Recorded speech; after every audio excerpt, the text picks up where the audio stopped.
Amén, hermanos. Vamos a orar para iniciar este tiempo de escuela dominical.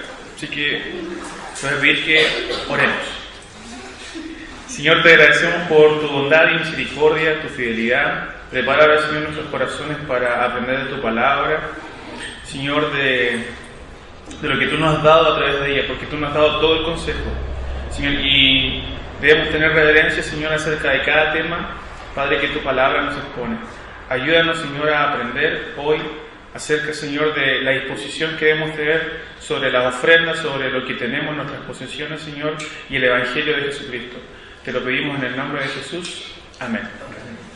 Entonces, como ven, hermanos, en el PPT, hoy tenemos un tema sumamente complejo para la actualidad de hoy, ¿cierto? Que es el tema de las ofrendas. Lo primero que tenemos que decir es que nuestra iglesia nos enfatiza en la recolección de donaciones, de ofrendas, o entre comillas vamos a decir de diezmos. No hacemos ese énfasis. Es más, es la primera vez que se toca este tema desde el púlpito de IBGS. IBGS es el primera vez que se toca como tema principal en una escuela dominical. Pero de una u otra forma también lo hemos tocado en el libro de Esdras y Nehemías, cuando la gente tuvo que ofrendar para la reconstrucción del templo. Ahora, hay muchas aristas que se relacionan en este tema y vamos a estar estudiando básicamente 8 temas hoy día de una forma general, ¿ya? Y dentro de las siguientes clases vamos a profundizar en 2 o 3 de ellas aproximadamente. Vamos a estar viendo la dificultad del tema. Hay una dificultad en este tema, hermanos, que lamentablemente es difícil en una congregación a veces incluso hablar del tema por la tergiversación que existe, pero es un tema que está en la Biblia. Entonces tenemos que tocar la importancia del tema. Diezmos o ofrendas. Tenemos que dar diezmos y ofrendas, tenemos que dar ofrendas, tenemos que dar primicias, por ejemplo. Los que tuvieron alguna vez alguna iglesia pentecostal, se dan primicias en algunas iglesias pentecostales, ¿ya? Y vamos a hablar de eso después. ¿Por qué ofrendar? ¿Por qué tenemos que ofrendar? ¿Cuál es la razón? ¿Para qué ofrendar? ¿Cómo ofrendar? Mayordomía, Dios y las riquezas. Y finalmente dificultades y bendiciones de la ofrenda. Y todo esto va a estar en un marco general, ¿cierto? Siempre de fondo el Evangelio de nuestro Señor. Entonces, hermanos, vamos con lo primero, dificultad del tema. Entonces, hermanos, existe una tergiversación del propósito de las ofrendas hoy en día. Una tergiversación. Hemos escuchado, por ejemplo, a Cach Luna decir: ¿quién dijo que la codicia es pecado? Hemos escuchado a Benny Hinn decir: yo no quiero esperar a la Nueva Jerusalén con calles de oro, yo quiero el oro aquí y ahora. Hemos escuchado a Guillermo Maldonado decir: si tú quieres recibir la bendición de Dios, paga así como pagas a una prostituta. Entonces hoy día, hermanos, hablar del tema de la ofrenda y que alguien entrara, por ejemplo, aquí, ahora a la iglesia y dice: es más de lo mismo, más nuevamente de la ofrenda, la iglesia está pidiendo ofrendas. Nuevamente, hermanos, esa no es la intención de la escuela dominical en este día, sino que aprendamos realmente lo que el Señor dice acerca de las ofrendas. Entonces, hay varias razones, hermanos, y para que esta sea una realidad en muchas de las iglesias hoy, que se dicen ser evangélicas: corazones corruptos liderando al pueblo, pastores amadores de sí mismos y una proclive proclamación del evangelio de la prosperidad. Ahora, ¿por qué es importante, hermanos, este tema? ¿Por qué es importante? ¿Cuál debe ser nuestra cosmovisión? Albert Walters, quien escribió, hermanos, Creación Recuperada, dice lo siguiente: el marco de referencia global de las creencias más básicas que cada persona tiene acerca de las cosas es la definición de cosmovisión.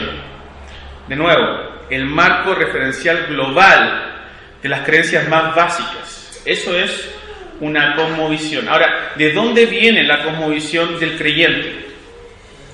De las Escrituras, ¿cierto, Claudio? De las Escrituras. Entonces no podemos rehuir a esta cosmovisión también en nuestras finanzas y en nuestras ofrendas. Por lo tanto, hermanos, no podemos rehuir al consejo de Dios en todas las áreas de nuestra vida. Entonces vamos a leer un texto, solo uno, hay 3 ahí, pero vamos a leer uno solo, que es Hechos 20 al 27. Hechos 20 al 27. Entonces la idea es que todos participemos y alguien lo pudiera leer. Sebastián, si tú puedes leer Hechos 20, 27. Aquí está Pablo despidiéndose de Mileto, dirigiéndose a Éfeso y les dice lo siguiente. Porque no he rehuido anunciaros todo el consejo de Dios. No rehuía enseñar todo el consejo de Dios. Y nosotros como una iglesia bíblica, bautista, no podemos rehuir tampoco este tema.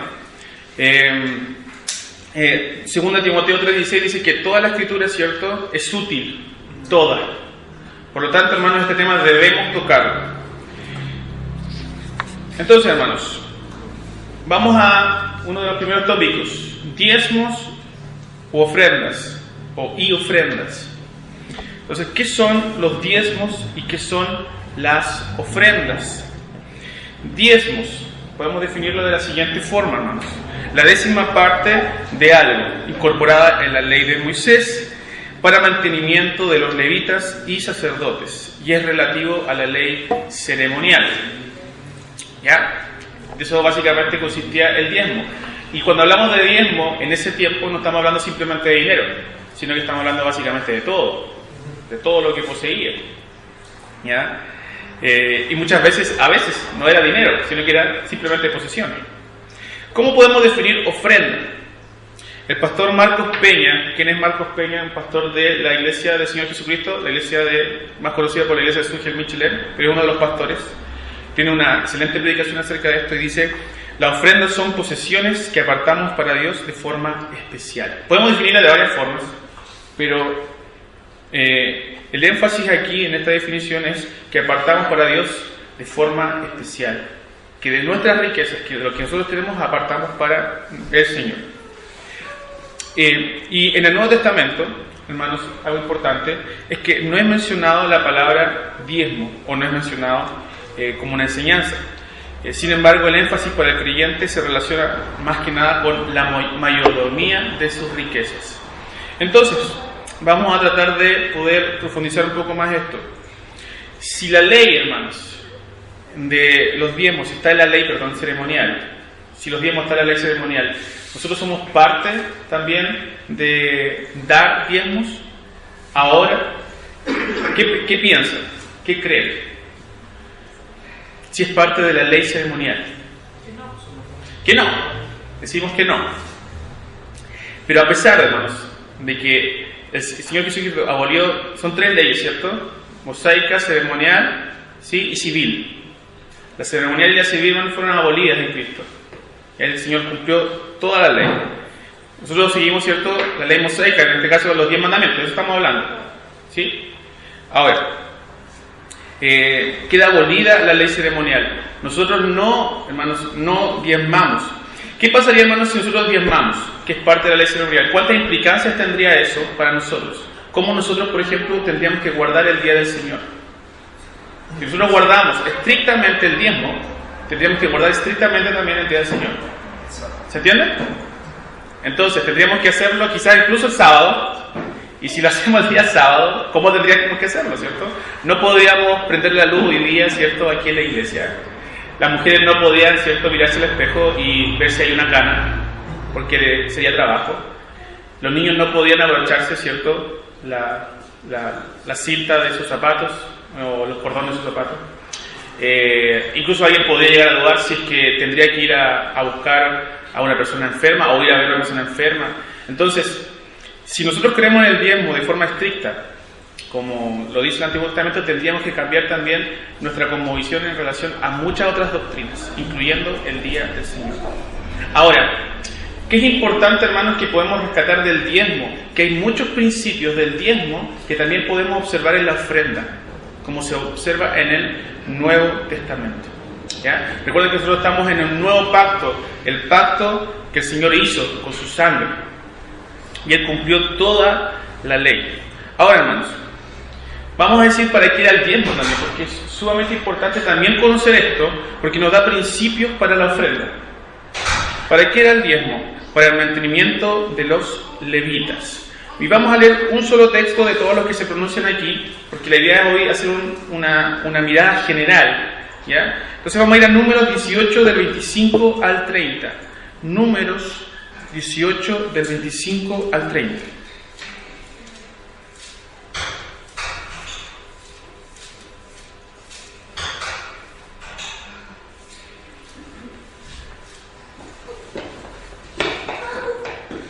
¿Katy lo tiene? Lo puede leer del 25 al 30, por favor. Y habló Jehová a Moisés diciendo: así hablarás a los levitas y les dirás: cuando toméis a los de los hijos de Israel los diezmos que os he dado de ellos como heredad, vosotros presentaréis de ellos en ofrenda mecida a Jehová el diezmo de los diezmos. Y se os contará vuestra ofrenda como grano de la era y como producto del lagar. Así ofreceréis también vosotros ofrenda a Jehová de todos vuestros diezmos que recibáis de los hijos de Israel. Y daréis de ellos la ofrenda de Jehová al sacerdote Aarón. De todos vuestros dones ofreceréis toda ofrenda a Jehová, de todo lo mejor de ellos ofreceréis la porción que ha de ser consagrada. Y les dirás: cuando ofreciereis lo mejor de ellos, será contado a los levitas como producto de la era y como producto de la gana. Amén. Entonces, ¿para qué era el diezmo, hermanos? Para mantener a los levitas que servían, ¿cierto?, en el templo. Y los levitas tenían que apartar el 10% para mantener a los sacerdotes. Ahora, ¿por qué se debía hacer esto? Porque los levitas no tenían parte en la repartición del terreno. Entonces tenían que ser mantenidos. No sé si recuerdan, pero hubo un momento incluso en el libro de Esdras y Nehemías en donde la gente dejó de dar. Entonces los levitas tuvieron que dedicarse a trabajar. Entonces fueron reprendidos y tuvieron que volver nuevamente a consagrar sus ofrendas para que ellos pudieran volver a sus labores. Ahora, hay muchas cosas importantes, hermano, en relación y aprendizajes que podemos extraer acerca del diezmo en este tiempo. Lo vamos a estudiar la próxima semana con más profundidad. Pero, ¿qué podemos extrapolar de aquí? Podemos ver el mantenimiento, ¿cierto?, a los pastores, ¿no? También servían los diezmos para las fiestas religiosas. Cada 3 años diezmaban para 3 grupos de personas: huérfanos, extranjeros y viudas. Y eso también lo podemos ver como consejos que Pablo le daba a la iglesia, de acordarse de las viudas, de los pobres, de los huérfanos, de los extranjeros incluso.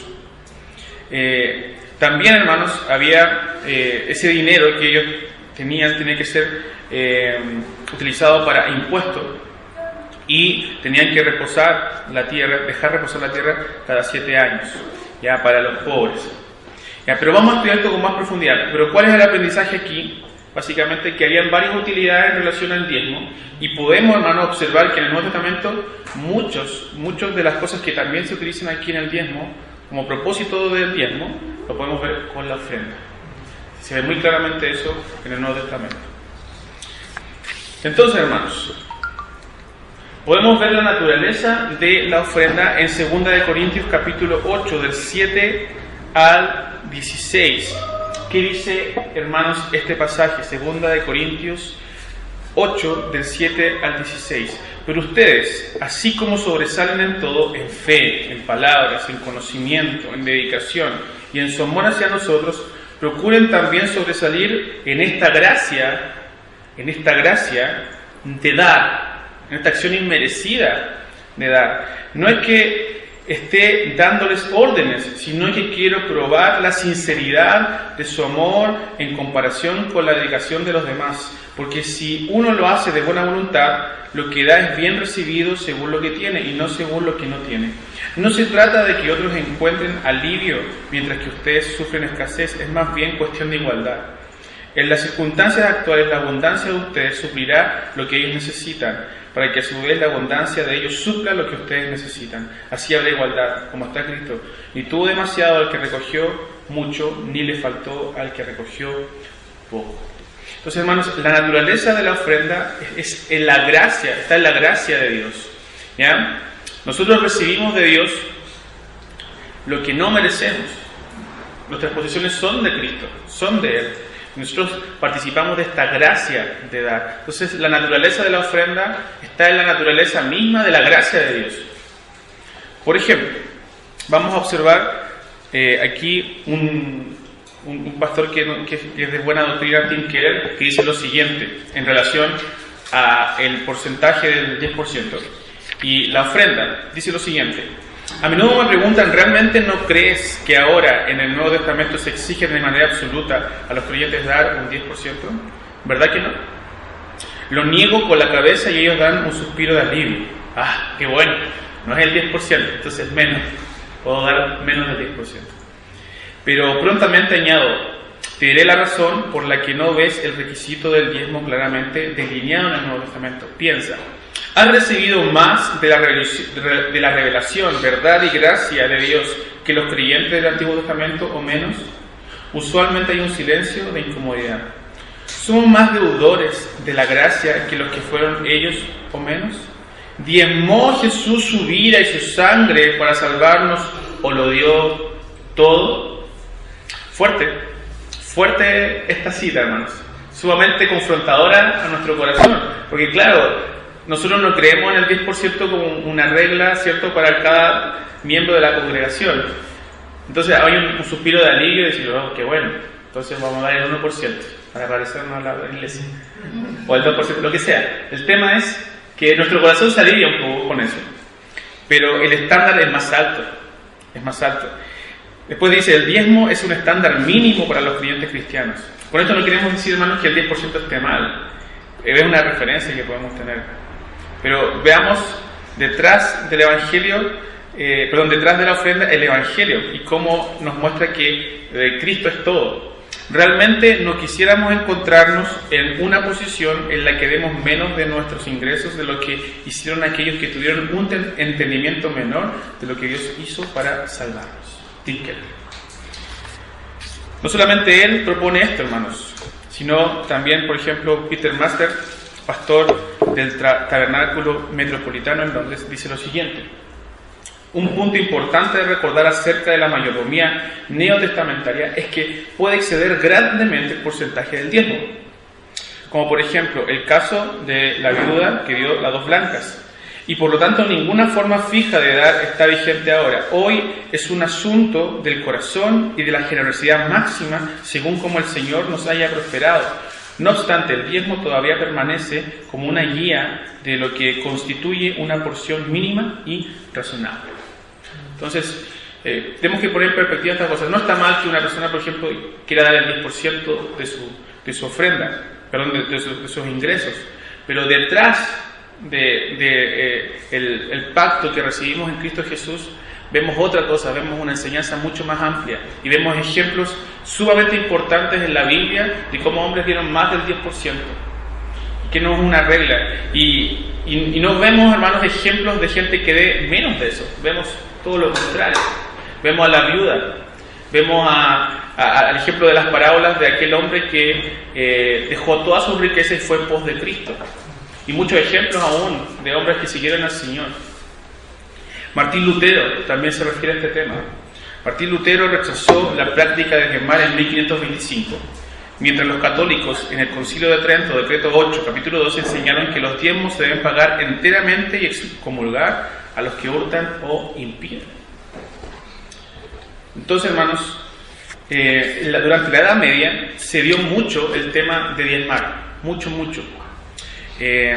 Incluso podemos ver incluso antes de la Edad Media, a los agustinos diezmar, pero desde la Reforma en adelante vemos que las ofrendas tienen un énfasis bien prominente en relación a las riquezas y lo que debe dar un creyente en la congregación.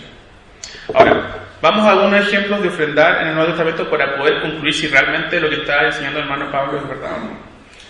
Entonces, hermanos, tenemos el ejemplo de la viuda que dio todo lo que tenía. O sea, dio su sustento, dio todo. Podemos ver que la ofrenda de los macedonios que caracteriza a Pablo excedía mucho más del 10%. La ofrenda de la iglesia primitiva, ¿se acuerdan que tenían todo en común? Entonces, hermanos, ellos daban todo a la congregación. En Hechos 2, 44 al 47. Y en Mateo 13 al 44, quiero que leamos este pasaje porque tiene un matiz especial. Quiero que vayamos allá, a Mateo 13, 44. Mateo 13, 44.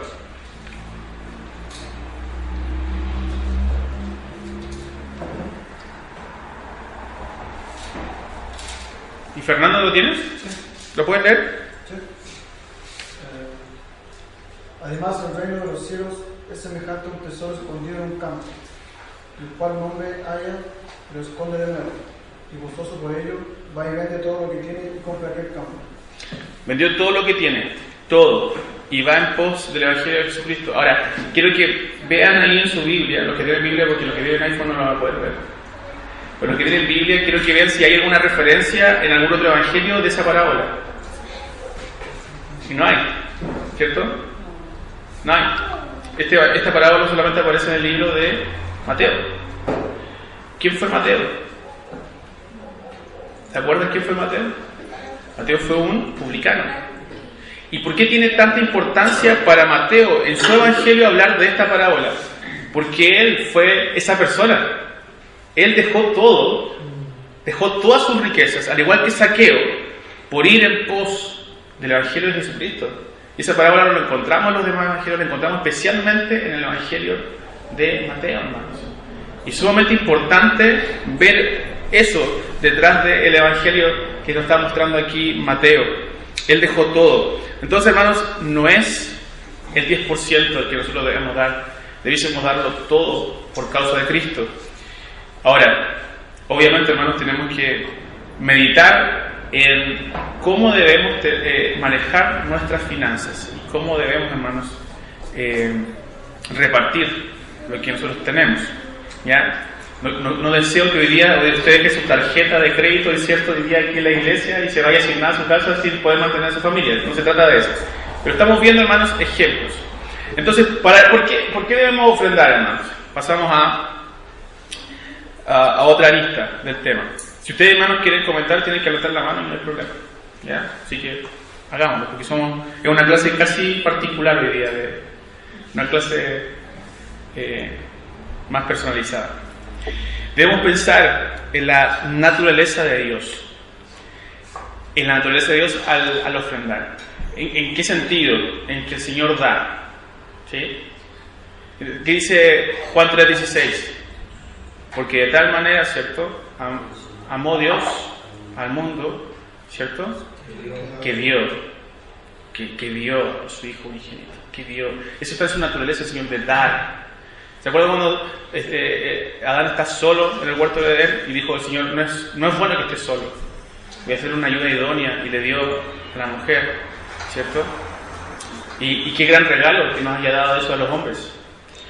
Y no solamente le dio una mujer, sino que le dio la facultad, ¿cierto? La autoridad de subyugar a toda la naturaleza, a toda la naturaleza.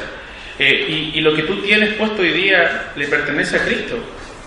Ageo 2:8, ¿qué nos dice? Mía es el oro, mía es la plata, todo es de Él, todo es de Él. Entonces, hermanos, cuando debemos ofrendar, debemos pensar en la naturaleza de Dios. El Salmo 24, ¿qué nos dice? Los primeros 2 versículos, ¿se acuerdan? De Jehová, cierto, es la tierra y su plenitud, el mundo y los que en él habitan. No solamente el mundo, sino que las personas que habitan en él son de él. Entonces, cuando pensamos en la ofrenda, debemos meditar en la naturaleza de Dios. ¿A quién nos debemos parecer a nosotros, hermanos, como cristianos? ¿A quién debemos imitar? Al Señor. ¿Cierto? ¿Se acuerdan cuando aprendimos, por ejemplo, acerca de los ancianos, los pastores, que debemos seguir su ejemplo? Seguir el ejemplo de los pastores. Y Pablo era un hombre que se daba por entero. Si tenía que trabajar, él trabajaba. Y lo hizo. Y lo hizo, haciendo tiendas para poder sustentarse.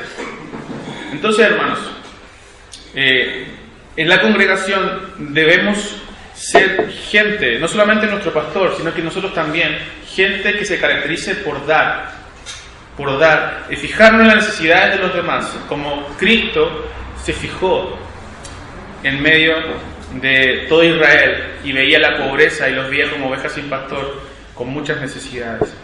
Randy Alcorn, él define lo siguiente y dice: la gracia define y pone en perspectiva nuestro dar, no desde nuestro altruismo, no desde esto, que bueno soy, voy a dar, sino que desde la obra, hermanos, de Cristo, el Señor. Hermanos, y debemos ser buenos administradores de lo que Dios nos da, tal como Dios lo es con su creación. Y vamos a hablar un poco más adelante del tema de la mayordomía y qué es la mayordomía. Y una anécdota interesante, hermanos, e importante que debemos recordar y conocer es una de John Wesley, que él iba caminando por la calle y le fueron a decir: tu casa se está quemando, se está quemando. Bueno, primero dijo: una propiedad menos que cuidar, dijo eso. Y segundo, esa no es mi casa, esa es la casa de Dios. Y si Él me la quiso quitar, pues qué bueno, porque es suya. Qué fuerte, ¿no? Si se te quemara la casa, hermanos, y pasara eso, no sé si responderíamos como John Wesley. Pero se dan cuenta la cosmovisión que él tiene acerca de sus riquezas y de lo que él posee. ¿Por qué ofrendar, hermanos? El poder del Evangelio transforma nuestros corazones. Debe transformar nuestros corazones y también lo hace en todas las áreas de nuestra vida. 2 Corintios 8:9 nos dice: porque ya conocéis la gracia de nuestro Señor Jesucristo, que por amor a vosotros, ¿qué se hizo? Se hizo pobre, y siendo rico, para que vosotros con su pobreza fueseis enriquecidos. Con la pobreza, con lo mínimo de Dios, nosotros fuimos ricos, hermanos. Con lo mínimo. Lo necio, hermanos, de Dios nos salvó. Y su pobreza, hermanos, la pobreza de Cristo, nos salvó. Eso es algo maravilloso, hermanos.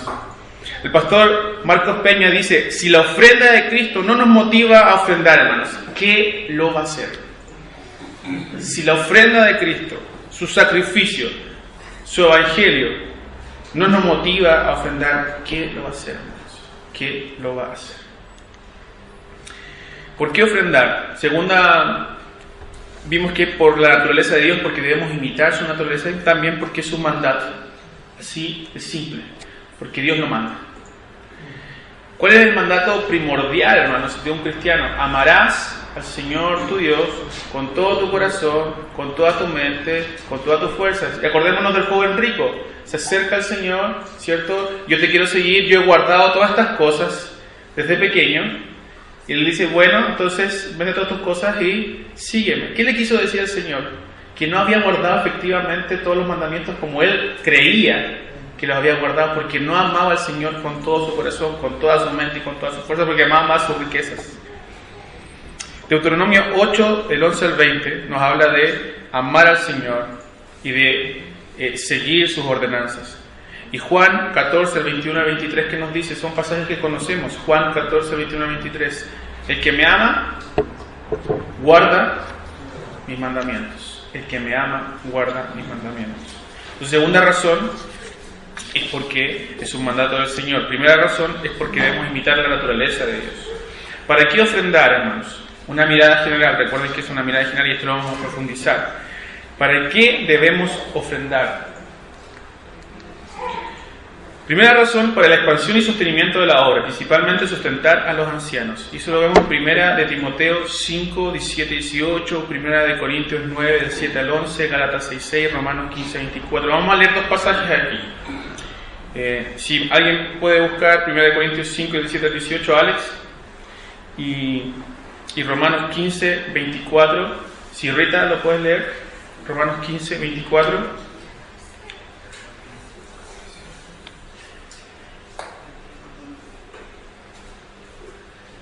Si Alex nos puede acompañar en 1 Timoteo 5, 17, 18 y Rita en Romanos 15, 24. Los ancianos que gobiernan bien sean tenidos por dignos de doble honor, mayormente los que trabajan en predicar y enseñar. Pues la Escritura dice: no pondrás bozal al buey que trilla, y digno es el obrero de tu salario. Entonces, vimos en el Antiguo Testamento que el diezmo era ¿para qué? ¿Para el sustento de quién? De los levitas. Y la ofrenda es para sustentar a nuestros pastores principalmente, y no solamente sustentarlos a ellos, sino que tenemos que recordar que, por ejemplo, como iglesia tenemos que pagar arriendo, tenemos que pagar internet para que la transmisión de nuestros hermanos que están ahí en internet, saludos, nos estén viendo ahora. Para, por ejemplo, hermanos, dar ofrendas a aquellos que lo necesitan, pero lo vamos a ver más adelante eso, pero son varias cosas las que debemos pagar y deben sustentarse por el pueblo de Dios. Dios quiere que el pueblo de Dios ofrende a Dios. Y eso es importante, hermanos, que el concepto es no estamos ofrendando al pastor, no estamos ofrendando simplemente a un grupo de personas, sino que estamos ofrendando a Dios porque le pertenece a Dios. Romanos 15:24. Cuando vaya a España, iré a vosotros, porque espero veros al pasar, y ser encaminado allá por vosotros, una vez que haya gozado con vosotros. Amén. Pero hermano Pablo sí no dice nada de la ofrenda. No dice nada de la ofrenda. ¿Por qué eligió ese pasaje? Él dice que lo encaminen, que encaminen a Pablo, ¿cierto? Él va a ir para allá para compartir y para que lo encaminen. Y nosotros cuando hablamos de encaminar, te encamino, ¿cierto?, a la esquina y vamos, ¿cierto?, y lo acompañamos. No, ¿están pensando en eso, cierto? ¿Encaminar? Bueno, no es eso, hermanos. Sino que es financiar. Aquí está Pablo hablando de financiar, de que lo pudieran financiar para ir a Roma. ¿Ya? Otro propósito, hermanos, de la ofrenda, y podemos verlo como enseñanza en el diezmo, es para dar a pobres, viudas y huérfanos. Y eso lo podemos ver en 2 Corintios capítulo 8 y 9, Gálatas 2:10, Gálatas 6:10, Filipenses 4:5. ¿Ya? No vamos a leer ningún pasaje en esta ocasión porque lo vamos a profundizar, pero como ejemplo, en la congregación hemos hecho esto. Por ejemplo, cuando vino un hermano del extranjero, ¿se acuerdan? Y tenía una gran necesidad, y nosotros le ofrendamos dinero porque estaba pasando por un momento sumamente difícil. Y en la congregación constantemente nos estamos preocupando de eso. Y debe ser un mandato del Señor, siempre en nuestras vidas. Charles Spurgeon, cuando él ejercía como pastor, él abrió muchos orfanatos, o no hay orfanatos, sino que lugares donde los niños desamparados iban y podían comer. Y la iglesia financiaba eso porque prácticamente él vivía de lo que ganaba con sus libros que él vendía. Entonces, una buena idea sería que Alex hiciera muchos libros, ¿cierto? Y pudiera hacer eso. Pero no podemos. Claro, pero no podemos. ¿Se dan cuenta? Porque debe tener el tiempo, por ejemplo, para hacer eso. Pero se dan cuenta, hermanos, que la iglesia puede hacer una obra social inmensa en medio de donde está incrustada. Y no solamente Charles Spurgeon hacía eso porque le nació, sino que él admiraba mucho a George Mueller, que abrió muchos orfanatos. ¿Ya? Ahora, ¿cómo ofrendar, hermanos? Dos cosas, montos y la disposición. ¿Cómo debemos ofrendar? Debemos ofrendar proporcionalmente, ¿cierto?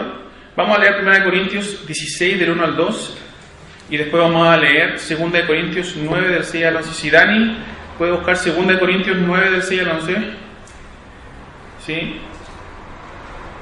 Y Bárbara, ¿tienes? ¿Sí? 1 Corintios 16 del 1 al 2.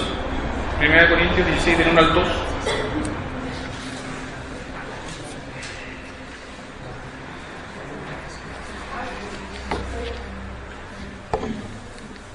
Gracias.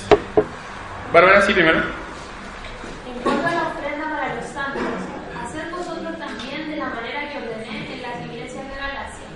Cada primer día de la semana, cada uno de vosotros ponga aparte algo, según haya prosperado, guardándolo para que cuando yo llegue no se recojan entonces las ofrendas. Amén. Entonces Pablo aquí les recomienda apartar según cada uno haya prosperado. Y acá ya podemos aprender algo, un principio matemático, hermanos, importante.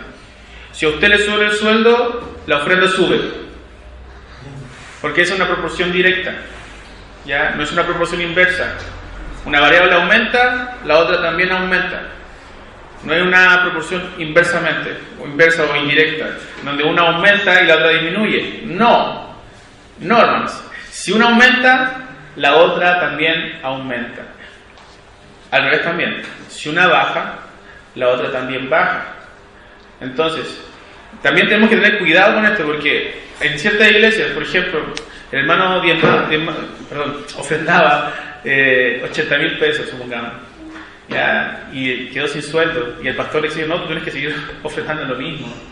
¿Podríamos hacer eso? No podemos. Es más, tendríamos que apoyarlo como iglesia, todo lo contrario, ¿ya? Entonces, tener ese concepto claro. Si nos sube el sueldo, hermanos, tiene que subir nuestra ofrenda, ¿ya? De forma proporcional. Y Daniela, si puede leer 2 Corintios 9, del 6 al 11. Recuerden esto: el que siembra escasamente cosechará, y el que siembra en abundancia cosechará. Cada uno debe dar según lo que haya decidido pedido en su corazón, no de mala gana ni por obligación, porque Dios ama al que da con alegría. Y Dios puede hacer que toda gracia abunde para ustedes, de manera que siempre, en todas circunstancias, tengan todo lo necesario y toda buena obra abunde en ustedes. Como está escrito, repartió sus bienes entre los pobres, su justicia permanece para siempre. El que le suple semilla al que siembra, también le suplirá pan para que coma. Aumentará los cultivos y hará que ustedes produzcan una abundante cosecha de justicia. Ustedes serán enriquecidos en todo sentido, para que en toda ocasión puedan ser generosos y para que por medio de nosotros la generosidad de ustedes resulte en acciones de gracia a Dios. Amén. ¿A quién ama a Dios? ¿Usted se ha fijado cómo usted da en la iglesia? Cuando yo leí esto, hermanos, fui confrontado muy personalmente. ¿Se quedaba con alegría o se quedaba por simplemente obligado a ofrendar, entre comillas, simplemente por cumplir el mandato, o enojado? Bueno, la mayoría de veces no enojado, pero no pensaba si quedaba con alegría, si es que realmente había regocijo en mi corazón cuando daba. ¿Sí? Entonces, si pensamos en santidad, no se nos ocurre la palabra alegría. Y si pensamos en ofrenda, tampoco pensamos mucho en alegría. Porque son conceptos que no pensamos en alegría y en regocijo. Pero el Señor nos manda a regocijarnos cuando damos. Y cuando usted ha dado a algún hermano, qué sé yo, hermanos, lo que sea, dinero, ropa, o tiempo, o un servicio, hay alegría en nuestro corazón, de haber satisfacción. Hermanos, entonces, analiza cuál es tu actitud cuando ofrendas. Miren lo que dice el pastor Alex Figueroa acerca de esto.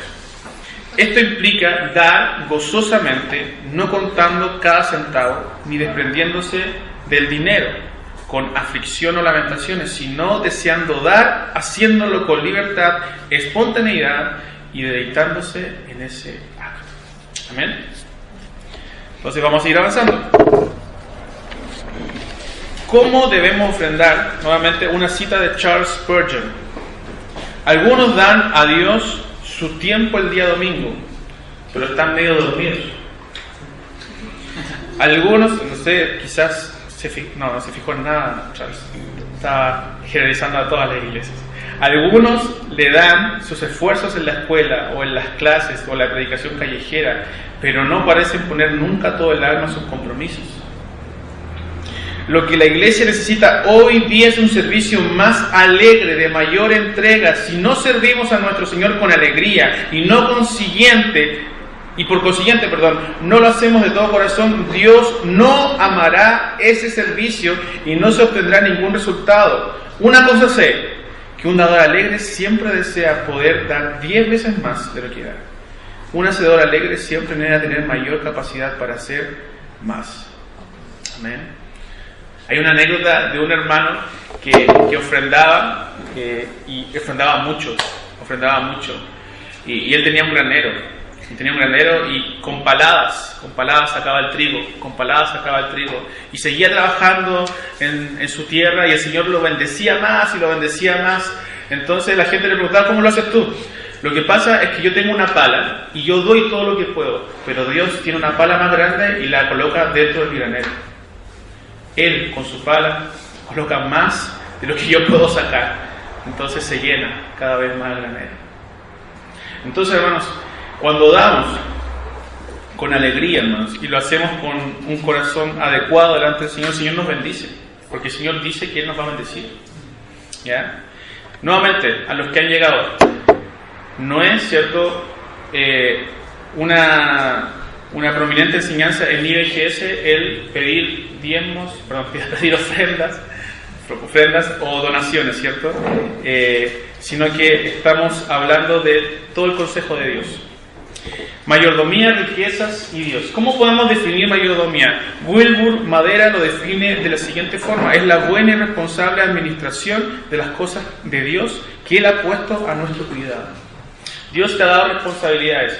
Tú debes cuidarlas y administrarlas de acuerdo a lo que Dios te ha dado y de acuerdo también al grado, hermanos, de enseñanza que hemos tenido. Y hemos tenido grandes enseñanzas desde este púlpito.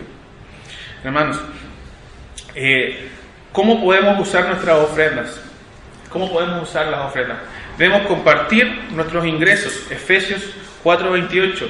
El que no robe más, sino que comparta con los demás, con lo que obtiene con su trabajo. Proveer a las necesidades de nuestra familia.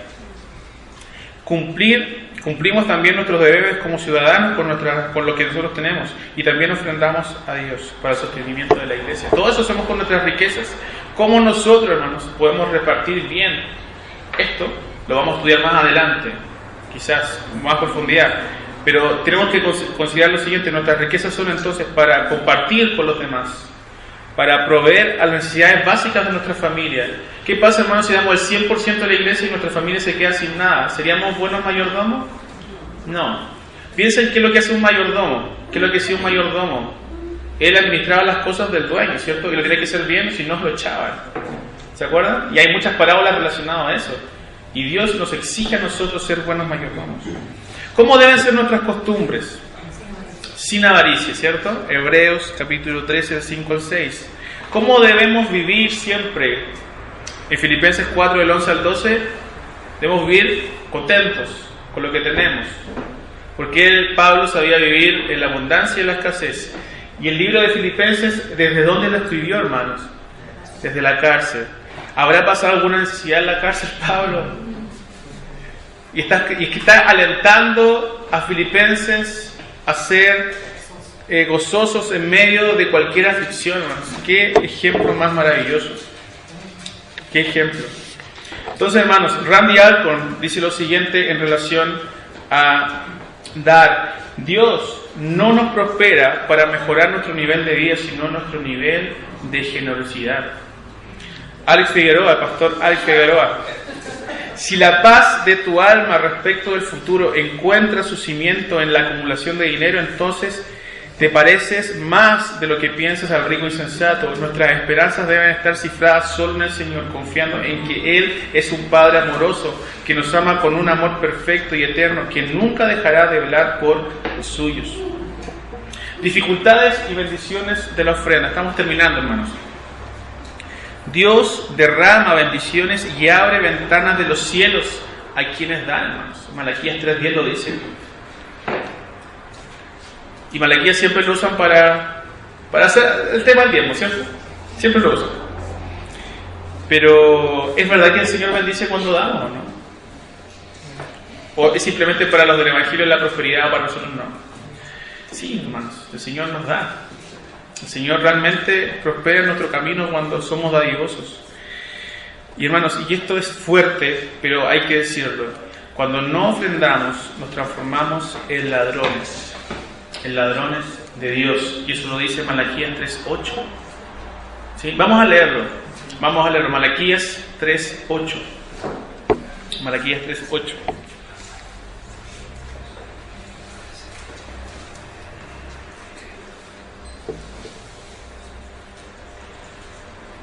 ¿Alguien lo tiene? ¿Claudio? ¿Robará el hombre a Dios? Pues vosotros me habéis robado y dijiste: ¿en qué te hemos robado? En vuestros diezmos. Amén. Pero hermano, usted dijo recién que el diezmo no es para nosotros. Entonces nosotros no lo hemos robado a Dios porque nos damos el diezmo. Entonces no hay que dar el diezmo. Pero dice diezmo y ofrendas. Gracias al Señor que dice diezmo y ofrendas. Hermanos, cuando no ofrendamos, estamos robándole a Dios, no a la iglesia, sino que a Dios mismo. Porque Dios nos ha dado ese porcentaje que Él ha preparado nuestro corazón para Él. ¿Qué debemos hacer cuando no hay trabajo o no recibimos remuneración, hermanos? Primero hay que tener un ejercicio adecuado de lo que es la mayordomía. Debemos ofrendar proporcionalmente de acuerdo a lo que tengamos, y la iglesia debe actuar. En relación a eso, también vamos a ver qué debe suceder y qué debe pasar con esas personas, hermanos, que están pasando por situaciones complicadas económicas, y vamos a estar profundizando qué directrices de la palabra podemos encontrar. Amén. Entonces, terminando, hermanos, el Evangelio y las ofrendas, una pequeña pincelada, aunque ya hemos hablado de esto. Segunda de Corintios 9:8. 2 Corintios 9:8. Y poderoso es Dios para hacer que abunde en vosotros toda gracia, a fin de que teniendo siempre en todas las cosas todo lo suficiente, abundéis para toda buena obra. Leímos, hermanos, que el Señor se hizo pobre para que nosotros fuésemos ricos. Y nosotros, hermanos, participamos de esta gracia, y esa gracia debe abundar en nosotros, debe abundar. Que siempre tengamos lo suficiente. ¿Para qué? ¿Cuál es el propósito de abundar en lo suficiente? ¿Para qué? Para actuar en toda buena obra, para poder ser hospitalarios, para poder dar, para fijar las necesidades de los demás, para nuestra familia, Marcos Peña, Pastor Marcos Peña dice: cuando más nos parecemos a Dios es cuando ofrendamos, es cuando damos, porque esa es la naturaleza de Dios, dar a los demás. Y Charles Spurgeon dice: la mejor ofrenda que puedes presentarle a Cristo es tu propio ser, pues mientras no te hayas dado a ti mismo a Él, Él no puede aceptar ninguna otra ofrenda. Suena increíble esta frase, pero algunos se quedan: bueno, yo doy mi tiempo al Señor, yo doy mi servicio al Señor, yo comparto el Evangelio, pero no ofrendo. Es una ofrenda integral la que nos pide el Señor, una ofrenda total de todo lo que tenemos. Entonces, hermanos, tenemos tiempo, estamos justo 46 minutos de clase. Lo que quieran compartir, preguntas, comentarios, y socializamos lo que hemos aprendido hoy día. Vale. Encuentro que es importante el tema de la mayordomía, de la ofrenda o de nuestros ingresos, porque me acuerdo de un pasaje donde Cristo como que retó a los fariseos porque ellos daban más de lo que se pedía y ponían más reglas como para dar. Y él les dijo que de qué les servía si ellos no proveían para los suyos, si uno no provee para los suyos, como que igual la vergüenza de la fe, el Evangelio, y el testimonio de la iglesia. Sí. Por ejemplo, en ese mismo caso, cuando vemos los televangelistas, ¿cierto?, acerca de la Evangelio de Prosperidad, y vemos que gente se endeuda, ¿cierto?, y deudas sumamente fuertes, compra de la casa o pacta con Dios, ¿cierto?, y endeudan a toda su familia, e incluso a sus hijos podrían endeudar y no salir de ese círculo. Y tiene que ver con el ejercicio adecuado de cómo nosotros administramos lo que el Señor nos ha dado, de la mayordomía. Cómo debemos ofrendar a Dios, cómo debemos proveer a los nuestros, cómo debemos también pagar, ¿cierto?, nuestros impuestos, que también es necesario hacerlo, y el Señor nos mandó a hacerlo. Entonces, ¿cómo debemos hacerlo? De eso vamos a estar conversando más profundamente en las próximas clases, pero es importante que lo consideremos. ¿Quién más? ¿Daniela? Y también tenemos que estar atentos entre nuestros hermanos de quienes no pueden ofrendar, porque también eso también nos indica que obviamente hay, bueno, quizá un problema de mayordomía, pero también algún otro tipo de problemas, porque también parte de nuestra ofrenda tiene que ir, como lo dijiste tú, a nuestros hermanos que estén en necesidad. Entonces también de repente nos puede servir como un pequeño indicador para estar atentos si es que hay algún hermano que no pueda ofrender en el culto precisamente o en alguna otra manera. Sí. A veces hay estudiantes, por ejemplo, en nuestra congregación, y ellos no pueden dar. ¿Cómo ellos pueden ofrendar al Señor? Bueno, si reciben algún dinero, algún pago, lo pueden apartar al Señor, pero hay muchas formas, en ese caso hay muchas formas como la iglesia puede también ayudar a esas personas que están en necesidad, si es que estuvieran en necesidad. Y no olvidemos, hermanos, que también nuestro servicio, no es que esté yo dejando de lado el servicio, el tiempo, la disposición, la enseñanza, como ofrendas que le damos a Dios, porque son ofrendas también que le damos al Señor. Pero el punto es, recibimos cierta cantidad de dinero por remuneración, por pago, por trabajo, debemos apartar al Señor. ¿Quién más? Claudio. Bueno, dos cosas. Una, creo que ya se habló, pero desprender la idea seguramente de que todo lo que nosotros somos tenemos, ¿cierto?, es de Dios. Eso lo leímos, ¿cierto?, en un versículo que habla de ese salmo, que que de Él es toda la tierra y lo que en Él hay. Entonces, en ese sentido, ¿cierto? Si nosotros somos de Dios y todo lo que nos pertenece, no nos pertenece, sino que es de Dios, debe estar dispuesto a la obra de Dios. O sea, si yo tengo un vehículo, ese vehículo debe estar dispuesto a la obra de Dios. Si yo tengo una casa, esa casa debe estar dispuesta a la obra de Dios. Y así con todo, y también y el dinero. Entonces, hacer un énfasis sobre eso, que todo es de Dios y nosotros simplemente estamos devolviendo todo lo que Él nos provee. Y la segunda cosa que quería hacer es dar testimonio, ¿cierto?, en agradecimiento al Señor. Yo trato de vivir con este mismo pensamiento que acabo de explicar, trato de hacerlo parte de mi vida y generalmente de todo lo que yo hago, trato de disponerlo al Señor. De repente, por ahí ofrezco llevar a alguien a algún lugar y me quiere dar algún dinero por la benzina y todo. Muchas veces yo trato de no aceptarlo. ¿Por qué? Porque yo considero que eso es ofrenda al Señor. Que yo a alguno de mis hermanos lo apoye, ¿cierto?, en acercarlo a su hogar o a algún lugar donde necesita llegar. Y en este minuto, ¿cierto?, yo he estado viviendo 2 años, un periodo difícil económicamente. Quizás yo apenas el negocio me está ayudando a cubrir necesidades básicas, ya está ahí, porque a veces me ayuda mi familia. Por ejemplo, no he tenido para comprarle leche a mis hijos. Mi familia me ha aportado con eso, mi mamá, mi suegro, pañales, cosas básicas. Para nosotros con mi esposa no ha alcanzado para nada extra. Entonces, dar testimonio de agradecimiento al Señor de que Él nos ha sostenido en medio de todo este tiempo. Y dar testimonio de agradecimiento de que la iglesia ha sido de bendición para mi vida también, en que me han ofrendado y han sido un apoyo grande, ¿cierto? También los hermanos que me apoyan en la semana con el tema de difusión del negocio. Entonces eso es porque la mano del Señor está con nosotros. ¿Katy? Con respecto a la ofrenda, yo tenía un concepto errado acerca de eso antiguamente. O sea, yo sentía que le estaba haciendo un favor a la iglesia al ofrendar. Y si nos damos cuenta, yo misma no me pertenezco, yo le pertenezco a Él. Entonces no es que yo esté haciendo un favor, sino que es todo de Él. Entonces, simplemente con tener eso en mi mente, uno también puede tomar eso como un indicio de cómo está nuestro corazón.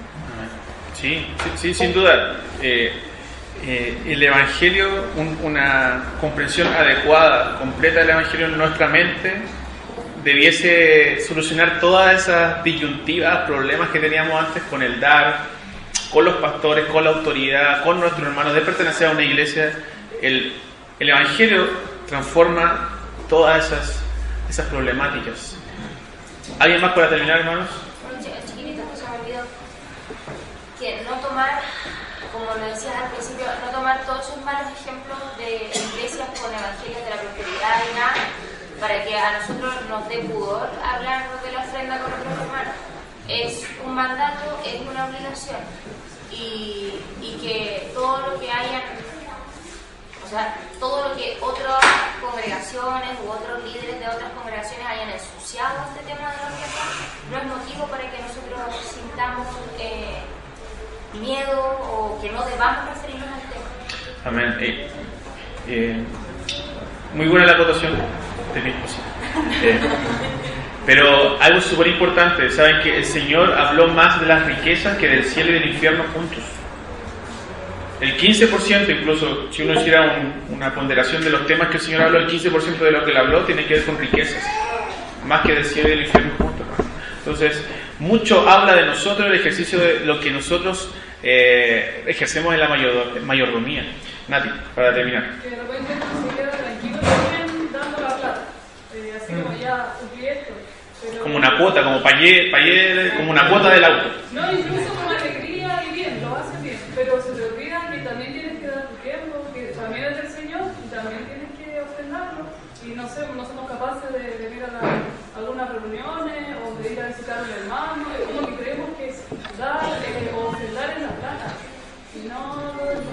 Amén. Por ejemplo, si uno hace una ponderación de los israelitas, ¿cuánto daban? Ellos prácticamente daban el 30% como obligación de todo lo que tenían, y eso, ellos tenían ofrendas voluntarias. Los hindúes dan el 30%, hermanos. También, los hindúes, 30%. La Iglesia Católica, ¿cuánto da? Eso nos gusta, ¿cierto? El 1. Eso nos gusta. Hagamos un promedio. No esa es la idea, ¿no? No es colocar un porcentaje. Pero sí, hermanos, que analicemos nuestro corazón, hermanos, y veamos que el Señor lo dio todo. Seba. No, también quería mencionar acerca del servicio al Señor con alegría. ¿Ustedes por qué dice que ofrendar con alegría? Claro. Normalmente nos evocamos al hecho de ofrendar, pero el Señor también en Deuteronomio habla de servirle a Él con alegría. Pronuncia una entrega de Él a sus enemigos y no sirve al Señor con gozo y con alegría. Y hay un ejemplo que no recuerdo el rey, pero que la mosca en la sopa, por decirlo así, de él en su vida, era que él había hecho todo conforme a la voluntad de Dios, pero no lo hizo con alegría. Y ese era el gran pero que tenía en su vida. Amén. Amén. Hay una predicación hermanos, que les recomiendo para terminar y cerramos. Satisfacción no garantizada de Sujel Michelin. Así se llama. Satisfacción no garantizada. Que dice más o menos el mensaje global: pueden tener, hermanos, muchas riquezas, como Salomón las tuvo, pero no encontrar ninguna satisfacción en las cosas. Pero si Cristo está en nuestras riquezas también, hermanos, vamos a tener también satisfacción en las riquezas, porque Cristo está ahí, porque los deleites también son de Dios. Y es totalmente diferente cuando nosotros damos sabiendo que Cristo dio, cuando nosotros, hermanos, servimos porque Cristo sirvió. Y así vamos a orar, hermanos, para terminar. Padre, te agradecemos por este tiempo, por tu enseñanza. Ayúdanos a meditar, Señor, en la ofrenda como algo, Señor, por algo que tenemos un privilegio de hacer, Señor. Un privilegio de poder dar, de poder ofrendar, de poder servir, de poder, Señor, estar contentos con lo que hacemos. Señor, durante los meses que trabajamos, Señor, sufrimos mucho en nuestros trabajos por el tiempo, en el transporte, por, Señor, las distintas problemáticas que hay en los trabajos. Señor, y recibimos una remuneración. Padre, que en nuestro trabajo, Señor, podamos hacerlo alegremente. Que nuestros amigos, que nuestros colegas vean, Señor, que lo hacemos para tu gloria y queremos hacerlo mejor cada día porque tú eres nuestro dueño, somos esclavos tuyos, Señor.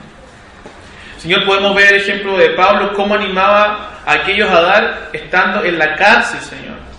Podemos ver, Señor, el ejemplo de Mateo, que él dio todo, Señor, por ir tras la perla de gran precio, por ir tras ese campo, Señor, en donde el Evangelio estaba escondido, Señor, en Cristo Jesús. Te agradecemos por tu bondad y tu misericordia. Ayúdanos a ofrendar, Señor, alegremente y con un corazón dispuesto. Te lo pedimos en el nombre de Jesús. Amén.